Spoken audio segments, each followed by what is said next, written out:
Did you know it is Global Astronomy Month? I did not know that. Raffi did, our celebrity historian. And yeah, this is talking about an astronomer that's being featured on the quarter, correct? That's right. Dr. Vera Rubin, who is a trailblazer, opened a lot of doors for women in science today. Okay, all right. Tell us a little bit about her background. So as a child, what's really fascinating is her parents really supported her interest in science. A couple examples of that is the fact that, for example, her father helped her make a cardboard telescope so she could, play around with it, experiment with it. But what I think is fascinating and is a testament to local public libraries is her mother convinced a local librarian to allow her to check out adult books on science as a child. So this is the level that she was thinking at even as a child. So she was inspired by someone who was dead by the time that Vera Rubin was growing up. But it was Maria Mitchell, who was a professor at Vassar College, who was the first U.S. astronomer. And of course, she broke some barriers herself and had multiple female students publish in journals that were dominated by men. And this got to Vera Rubin growing up, being interested in science. Yeah. And so that inspired her to go to Vassar. Her high school teacher said, don't major in science because of the biases at the time. Yeah, right. Well, she did major in science. She ended up writing a paper, which became eventually a thesis on the rotation of the universe. And when she was presenting in a group of scientists, overwhelmingly men, with the person that was helped develop the Big Bang Theory, not who created it, but developed the Big Bang Theory, heard that, asked her a bunch of questions. She got attracted to that and went and studied for her PhD under the person that was developing the Big Bang Theory. Talk about big questions of the universe, right? Right. But here's a wild thing. She had 3 kids, and because of that, she wasn't getting out doing as much science as she liked after graduate school, but she did manage to publish 100 papers once she teamed up with a scientist named Ford. His last name is Ford. And that got her into a position to do experiments as observatories that helped change all of scientific knowledge. And that's something that you can see on the quarter. So if we were to take a look at the quarter up close, and you see the image, she is here in the center. You're seeing here 5 women that are being honored for 2025 in the American Women Quarters program. And the one that is going to be the newest release is the one in the center, Dr. Vera Rubin, who we're talking about. And if you look at the design up close, what you see is her looking up into the sky and, of course, looking to the cosmos with wonder. And what you also see is the galaxy matter all around her, and you'll see an inscription up close that says dark matter.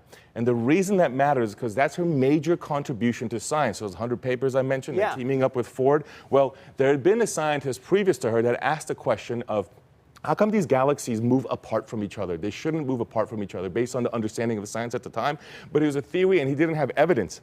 Well, Dr. Vera Rubin and Ford, together they started to gather evidence. They started to gather the evidence to try to make sense out of it and understood why the speed of the galaxies was the way that it was. And they thought there must be an invisible matter that is affecting this, and that is known as dark matter.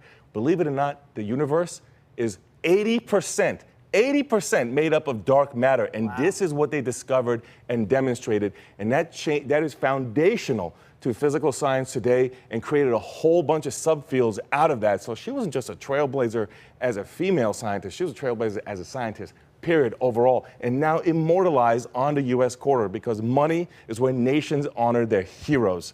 And you think about the fact that she's on the same platform as George Washington, and money that literally has value is accessible in your pocket. And you think about it, you travel foreign also, what do you see on money? What that nation considers their heroes. And that's what's happening here in the United States with the U.S. men under the U.S. quarters. Is it mind-blowing to you that it's taken this long for people to really, for her to get her shine? It is. Now, I will say this, though. She has been recognized in other ways. Right. So, for example, she won the National Science Medal from President Bill Clinton. She served on the board for the American Science Foundation and the National Science Board, those kinds of things. She has a satellite named after her, an asteroid, an observatory, and even a ridge on Mars. All kinds of different ways she's been recognized. The American Astronomical Society, the Royal Astronomical Society in London. So she's gotten recognition, but I would say a lot of that is in that world. Notice those are all science awards. Yeah. Yes, the President of the United States got involved, but it is still a science award. This transcends the field.